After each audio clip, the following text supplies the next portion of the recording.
There's people out there that say I'm not good, 'cause I don't believe in things that I should. But when the final gun becomes, I'll be so sorry. I'd run and hope and pray that God won't think I'm good. Countries manufacture bombs and guns to kill your brother for something that he hasn't even done. Smugglers who want in my lungs, they're not sorry. They know wrong, they hide behind their lies, are helping everyone. In the end, good will go to heaven up above. The bad shall perish in the depths of hell. How could hell be any worse? Hollywood's a fucking curse. Fuck Armageddon, this is hell. Fuck Armageddon, this is hell. Can't you see it? Fuck Armageddon, it's hell.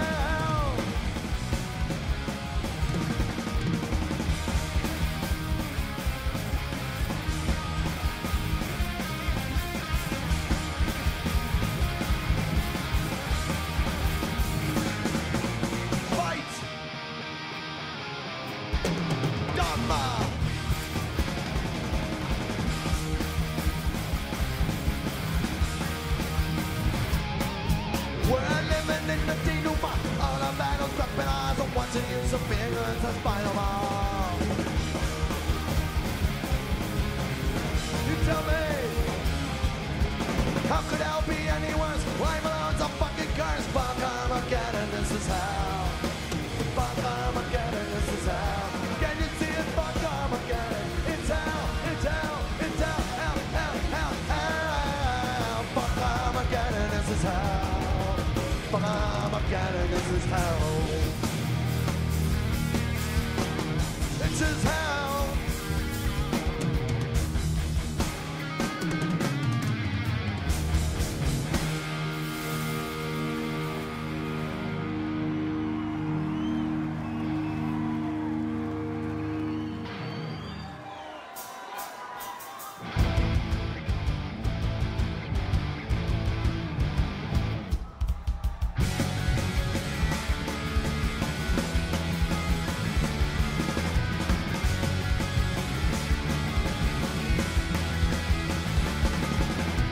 Everybody's talking about it when it comes to delivery bound. But you're some kind of channel, it just doesn't reason. I saw it dance the other night as stately as a slot machine. Then just my way some madness came over me. Anesthesia, a Mona Lisa. I got a little, but here comes oblivion. Never loved you. How did you find me? The console never put complexity down. And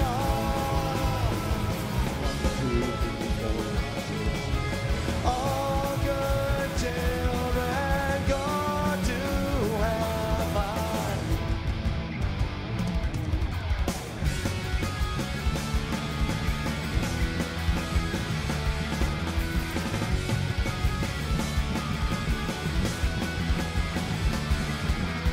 I am a meal, please out of this time. Well, I don't have time to come. But if it's too many, came up too late, he caught a chain reaction. I'm gonna hang on here for 11 on the end of the Christmas when the count is gone. But looking at you now is driving me to distraction. Anesthesia, a Mona Lisa. I got a little, but here comes oblivion. Never loved you. How did you find me? The console never put complexity down. And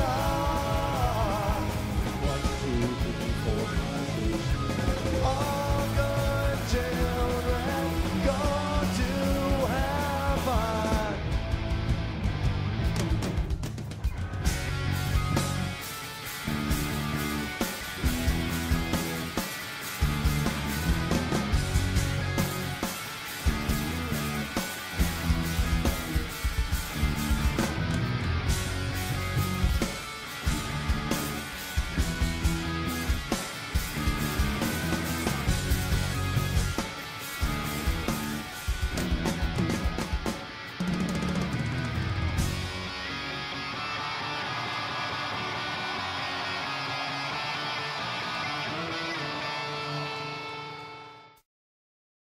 Nirvana came along and just blew all the doors open for everybody. Next up is Green Day and The Offspring and all that. And so everyone's thinking the same thing for us. I had just put out a record by The Offspring that was just selling millions of records. And Epitaph was a tiny indie at the time. It was me and 5 other people. Brett and I were working at Epitaph, so Epitaph's growing through the roof. It's just, you know, every band is starting to sell big numbers, and punk rock is now huge. Everything was getting so intense that there was no way in the world I was going to be able to do Bad Religion and Epitaph at the same time. Bad Religion is taking up all of our time. It used to just be more of a 3-month-a-year kind of hobby-ish thing, and now Greg says, I'm not going to go back to school. I want to tour more with the band and spend more time dedicated to the band. But that's not going to work at Epitaph with Brett because he needs to spend more time with the label. There's no way that I could just abandon Epitaph at this moment because it was just exploding at the seams. And I'm kind of torn between the middle saying, well, okay, I'm either going to answer phones or I'm going to play the bass guitar. I'm playing the bass guitar. I thought the lesser of 2 evils was to leave Bad Religion because I thought they would be able to go on without me. And it turned out, of course, they were able to. Brett made the right decision because he had to take care of his company. I really believe that. And when he left, it was huge. And I called Greg and I said, you know, Brett's leaving. When Brett left the band, it was a frightening moment. I wasn't able to really understand the impact that it was going to have. I believed that somehow we could overcome the drawbacks of losing Brett by maybe elevating our commercial publicity and just trying to paint a lighter picture of the band and where it came from, as opposed to the real substance of the band, which is its songwriting. In a sense, I really believed all these things could overcome the shortcomings of losing Brett. Plus, I was pissed that he left. I mean, plain and simple, there was just you know, it's like, if someone just says, I'm bailing, and you're a partnership, you get angry. I never acted out the anger towards Brett, because I thought that would be juvenile and futile. He made a decision, and I had to live with it. Some of my anger I put into just moving forward with the band, maybe it's what saved the band. I tried to make the band just as good without him. Well, that didn't happen. But in a sense, the band bridged a very treacherous gap, and that is the gap of Brett's absence. And we wouldn't have bridged that gap, I don't think, if I didn't have that drive. So wherever it came from, it ended up being a good thing. We had varying degrees of success through those years. Overall, those were the kind of the dark ages of Bad Religion. In '93, about a year before I joined, I was dating a woman who worked at Epitaph. It was '92. And I got a pre-release of the Recipe for Hate cassette. And this cassette just changed my life. It was literally stuck in the tape deck of my car, couldn't come out. And I listened to it constantly and said, you know, if I had made better choices musically in my life, I could be in a band that good. Because I was friends with this lady at Epitaph, I had occasion to hang out with Brett and Greg Hetson. Well, when I was with Greg Hetson, I would always say, you know, if Brett ever leaves, call me first. The next day, I would say the same thing to Brett. If you ever get rid of Hetson, give me a call. I mean, I was just trying to cover all the bases, but it was just fantasy land because no one was going anywhere until I got a phone call in 1994 from Greg Hetson saying, do you want to be in the band because Brett left?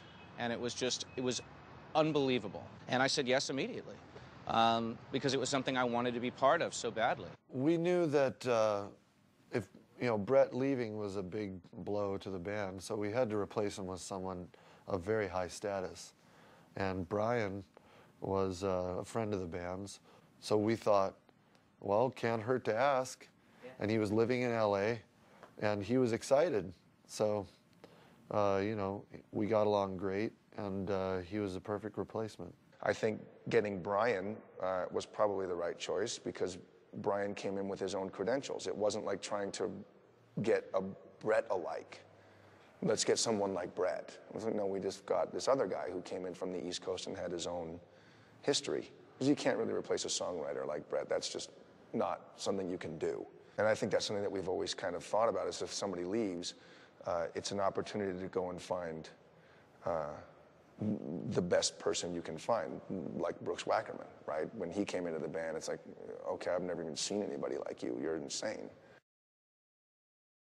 How I joined Bad Religion was through mutual friends in the industry, and after I quit my old band, about 4 or 5 people recommended me to Brett Gurewitz. So he called me up, gave me a list of songs to learn, and I went down there and auditioned, and felt natural. So here I am at the Palladium. He is the sickest drummer I've ever played with. He's just a mad, gifted musician. I come from a very musical family. My dad's a music teacher, so as soon as I started walking, he put me on the drum throne and started teaching me beats and rudiments. I love the fact that Brooks is very interested in learning, and I think, you know, we get along so well because our parents are all educators. When I was about 6 years old, he took me to the teachers that he took from, a jazz teacher and a classical teacher, so I took lessons for about 7 years. As he's been in the band longer, and we've kind of all started to realize we're all relatively decent people, he's really become an unbelievably great guy.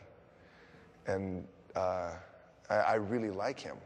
Brooks, very dry sense of humor. Very, very funny guy. I just hate when drummers always have to warm up on their little practice pads. Very annoying. Brooks is the best drummer I've ever played with, and he is a genuinely thoughtful and gentle guy. He has the most complete lack of pretension and hostility from a native Californian that I've ever seen. I really don't hate anything about Brooks.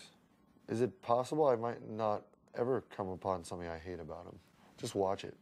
I'm watching you, Brooks.